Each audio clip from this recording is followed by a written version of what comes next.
Hello everyone, my name is Mike Snow and welcome back to the Dark Souls Barbarian build. I'm just going to wrap up here the story about Siegmeyer, and I wanted to talk about some of the characters in these games. And I really love the story of Siegmeyer, and also the story of Solaire, the Sunbro, because they're both essentially the same story. When you are going hollow, what happens to you?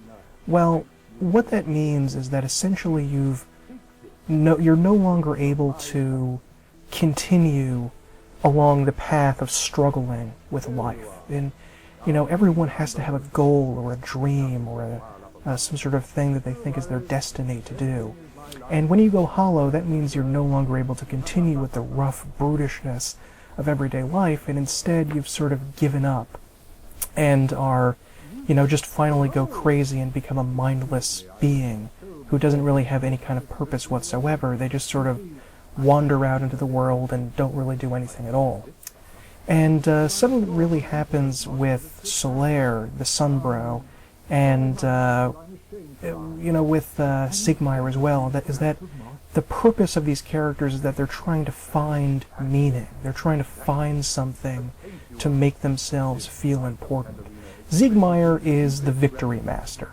He is someone who feels that he is, in a way he sort of lives up to his name, and that he's some sort of grand hero. He really reminds me of sort of like a Colonel Blimpish style hero, or maybe a Victorian era hero who is, in the words of one Victorian writer, more mustache than brains. He's somebody that is really just interested in running out there, charging out to fight the enemy, as many knights in the Middle Ages actually were. They just sort of ran out there to war against the enemy without really thinking about it, and ended up making a lot of mistakes. Adventure, there's a difference between adventure and action, and part of the adventure in action-adventure has something to do with more travel and sort of wandering around and enjoying your not enjoying, but wandering around and struggling against the world without necessarily warring against monsters, which is a little bit different. And using your inner resources to struggle through difficult circumstances and your brains to get by, rather than just brute force and muscle. And that's something that Siegmeyer, who repeatedly is just stumped by his own lack of cleverness. He's purely someone who's good at fighting, and he is amazing at fighting. When we occasionally do see him fight, he's absolutely incredible. But when he, it comes down to like using his noggin to solve tough problems about adventuring, it becomes very, very confusing for him, and he doesn't really know what to do. He doesn't know how to fight back. He doesn't know how to open the gate, and he just sort of stands there and doesn't do anything. He doesn't have any impetus. He seems like a person who's good at taking orders and wants to be in a position where he is a hero who is fighting back against an enemy. He wants to be a good guy. He doesn't want to hurt other people.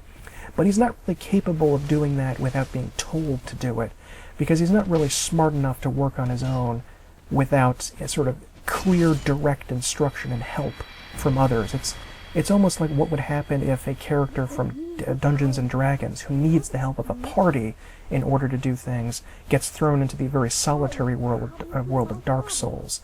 He doesn't really know what to do, how to adapt, and eventually, because he just is on this never-ending quest and is constantly needing our help and other people's help in order to figure out how things work, he's not really able to succeed in this world. He's not really capable of doing that. He's just sort of a lovable lunk, but he's not all that bright, which is kind of amazing that he even makes it down to the Great Hollow eventually in one of the versions, because, going down there is actually kind of tricky and confusing.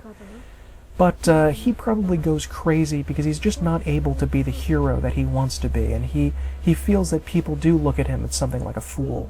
And that's a very similar thing to Solaire, who's also on a quest for meaning, a quest for a point to everything that he's doing. He's on a quest to find his own inner point or meaning to life, and how he's going to discover who he is, who he's going to be, who he wants to be, and his place in the world, his place in the sun. And that's a very difficult, tricky thing for him to do. He's never really able to do it, and so instead he just dissolves into madness because he can't find his own inner resources. And it's very, very sad, both of these characters dying like that. And you've seen me in the past couple of sections using Smo's hammer. I've never used this weapon before, actually. You know, I've played the game for years and there are still weapons I've never used, because it just looks so stupid. And because I love warhammers so much, I just felt that it was so ridiculous. This is an abuse. This is a nasty slur in the name of warhammers, that this ridiculous, fat, overlarge nonsense is being used here. If you thought the Kirk hammer was overly big, then you were mistaken, because that really, really is not. It's not big at all compared to this thing. And I'm coming down, it's not fun to use. You need a ridiculous, I think it's something like 58 strength in order to just one-hand the damn thing. So you pretty much have to use it two-handed. There's almost no way to do it otherwise. But, you know, aside from that, it just looks stupid. The moveset is not fantastic. It doesn't really have incredible damage. There's really no scaling on it, despite its colossal size. It's just, overall, a pretty crummy weapon that you really shouldn't bother using it. You shouldn't waste Demon Titanite on something as ludicrous as this. I do like that the weapons get more fantasy-oriented the higher on the game goes, and less the normal route from the beginning, but this just looks insane. And because I decided not to use ranged weapons for the most part in this game, I decided not to do the thing where I killed these horrid tentacled creatures down here. But I actually am going to show you the screw-up way of doing Siegmeyer's quest, where you actually fail and he dies. I did not intend to have him die, and I don't know specifically what I did to make this happen, because I thought that I allowed him to kill some of them, and I thought this would have worked, but maybe me talking to him screwed it up in some way. I'm really not certain about that. But in a second we'll see what's going to happen when he speaks over here, and we learn the final point of all this.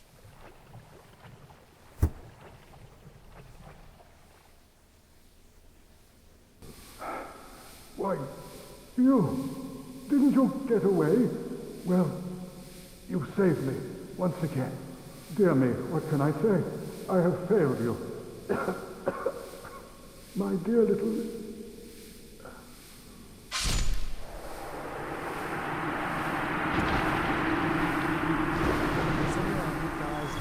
It's a very sad death, and I decided to bow to him. The weight of this thing is so huge that I can't even have any armor on. I don't think even the waistcloth would have worked, even with Havel's ring, in order to fast roll. So it's just a terrible weapon, and that's a really sad way to end his quest. It's not as sad as the other way with Sieglinde, but it's still pretty sad. I'm just looking at his ring here, the speckled stone plate ring, which I believe you can't get unless you either kill him or you get it here.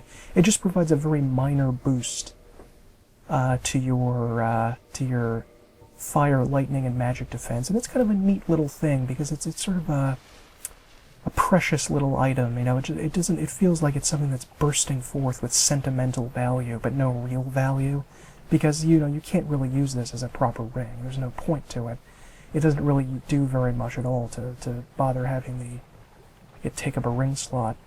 But I wanted to talk about these characters because we really get a sense of these characters in Dark Souls 1 and in Demon Souls, and a little bit here and there in Dark Souls 2, but not very much.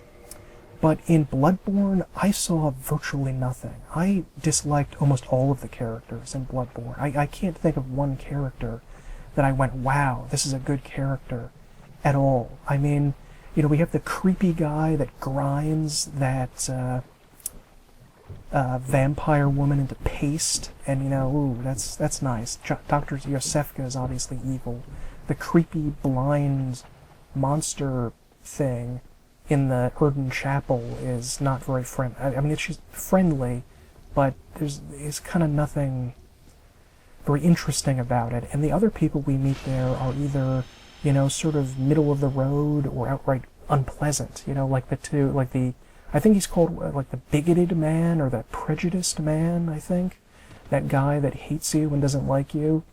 And then there's the creepy old nagging woman who gives you the sedatives eventually. And then there's the dark, kind of religious zealot nun woman. I mean, she's creepy, and the prostitute one is nice. I like her, but she's also not, she's just sort of, there's nothing exciting or interesting about her, you know? There's nothing, like, precious or unique, or nothing that tugs at your heartstrings like it does with Siegmeyer and Solaire. And there are a lot of other good characters. Even Sieglinde is a really good character. I mean, at the end there, we saw Siegmeyer, the last thing he thought of was Lynn, presumably Sieglinde. I don't know anyone named Sieglinde, or if that's even a common name anymore, even in Germany, but I guess Lynn is short for Sieglinde. And it just makes me sad when I hear about Sieglinde, you know, his daughter, maybe not even actually being undead. It's possible she's undead. It seems likely to me that she could very well be alive and actually wandered to the land of the undead, which is probably really difficult. It's difficult even for an undead to do that, but for someone that's alive, that's crazy. And you can see my ass right here. I don't know why I was distracted by that, but in Bloodborne, there's really nothing like that. Now, there's an intriguing, fascinating story there, and there are. I shouldn't say they're not interesting characters. There are interesting character stories in there. But the characters themselves, I don't really feel for. You know, it's more like, ooh, that was an intriguing aspect of something they did in the past, but not like, wow, I care about this character, you know? It's purely on a more intellectual level that I am interested in what was going on with the Church, or Logarius, or the Vile Bloods, or anything like that. You know, like the Queen is kind of a fascinating character when we first go see her, but, you know, do I care very much about her? She's this sort of nasty aristocrat who has some sort of fascinating thing going on. The closest thing I think to a character, and I don't know what was going on there, I got 2 white Titanite chunks. I thought you only could get red Titanite, and why 2 white Titanite chunks? I have no idea. But anyway, the only character that I can think of that maybe we could feel for is the doll. Just sort of in the general sense that a lot of robotic type, I mean not robotic, but I mean characters that are like androids, like she is. You know, where they're sort of artificial creations that were sort of brought to life by their masters, I suppose. And just in general how odd their lives are. And maybe also, it's possible that she was based on the woman who was the Rakuyo, that you fight during the DLC, so maybe that character will be interesting too, because she and Gehrman maybe have had some kind of a relationship with one another.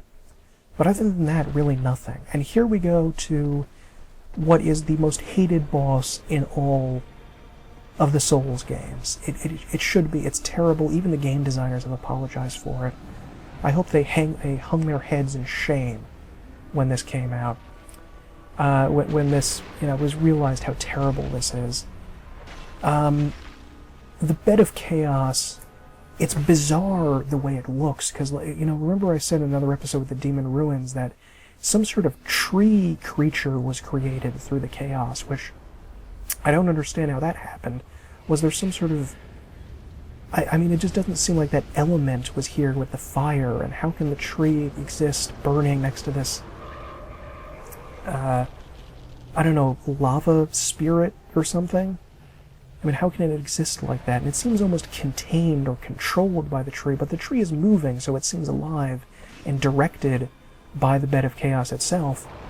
And I eat it very, very hard. And die multiple times.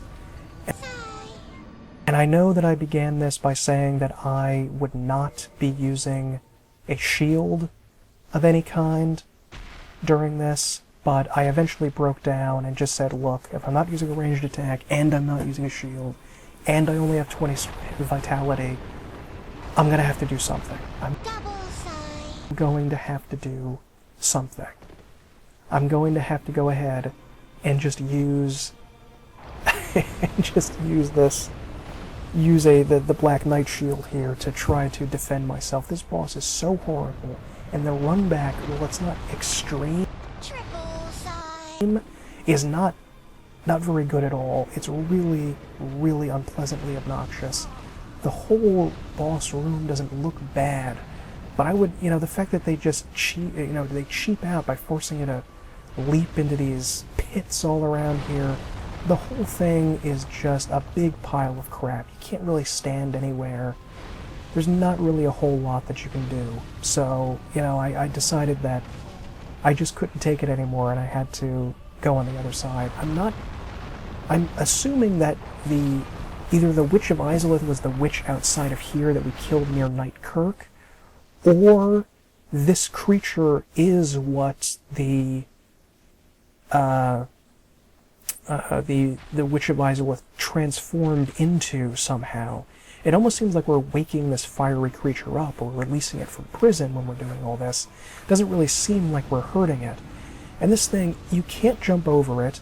You can't really run around it because the floor is falling away. It just seems designed to piss you off, designed to enrage you.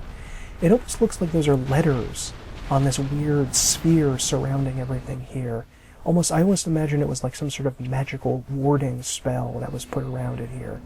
That's what it looked like to me. But the whole fight is just horrid. I don't know why trying to relight the first flame, I've said this many times, would create this strange creature here. It doesn't really seem to make a whole lot of sense, whatever the heck this thing is.